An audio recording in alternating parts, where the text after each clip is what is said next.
প্রথমে তো আমরা ভেবেছিলাম মোমো খেতে যাবো মোমো মিয়াতে। আর সেই মতো চলেও গেছিলাম। আজকে অনেকদিন পর আমাদের খুব ইচ্ছে করছিল ওই ফ্রাইড চিকেন চিজ মোমোটা খেতে। কিন্তু কি করব ভাগ্যে নেই। ওখানে গিয়ে দেখি ওনাদের কুক বা স্টাফ কেউই নেই সেখানে। যিনি ছিলেন উনি বললেন ওনারা একটু বাইরে গেছেন, আসতে একটু লেট হবে। তো ভাবলাম ওনারা আসবেন, বানাবেন, আবার দেবেন। অনেকটা সময় সাপেক্ষ ব্যাপার, তাই আমরা উল্টো পথ ধরে চলে গেছিলাম সুদামৃতে। আর সুদামৃতে গিয়ে অর্ডার করেছিলাম চিকেন ললিপপ। যেহেতু এখানে মোমো-টোমোর কোনো অপশন তো নেই, আর আমাদের এই চিকেন ললিপপটা এখানকার ভীষণ ভালো লাগে।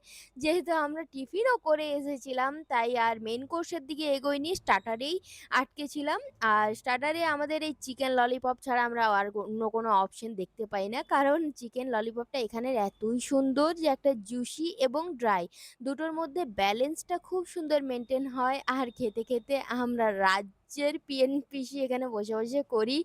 তো খাওয়ার সময় আমি একটা কোল্ড ড্রিংকস অর্ডার করেছিলাম চিকেন ললিপপের সাথে। যেহেতু স্টার্টারে একটু কোল্ড ড্রিংকস না হলে আমার ঠিক ব্যাপারটা জমে না। তার জন্য সুপ্রিয়াদি আমাকে ভোরে, ভোরে জ্ঞান দিল।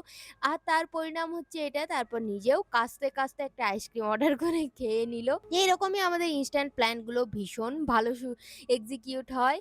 আর আমাদের মধ্যে একটা কমন ব্যাপার হচ্ছে, সুপ্রিয়াদি যখন রেস্টুরেন্টে যাওয়ার কথা বলে আমিও না বলি না। যেমন আজকে বলিনি, এক কথাতেই রাজি হয়ে গেছি। আর আমিও যখন রেস্টুরেন্টে যাওয়ার কথা বলি সুপ্রিয়াদিও না বলে না। খাওয়া-দাওয়ার বিষয়ে আমাদের খুব একটা না মুখ দিয়ে বেরোয় না। বাকিদের বললে তাদের ভাবতে যতটা সময় লাগে যাবো কি যাবো না, সেই ভাবনার টাইমটাতে আমি আর সুপ্রিয়াদি খাওয়া-দাওয়া করে ফিরে চলে আসি। তো চলো আজকে ব্লগটা এই পর্যন্তই। দেখা হচ্ছে নেক্সট ব্লগে। টাটা!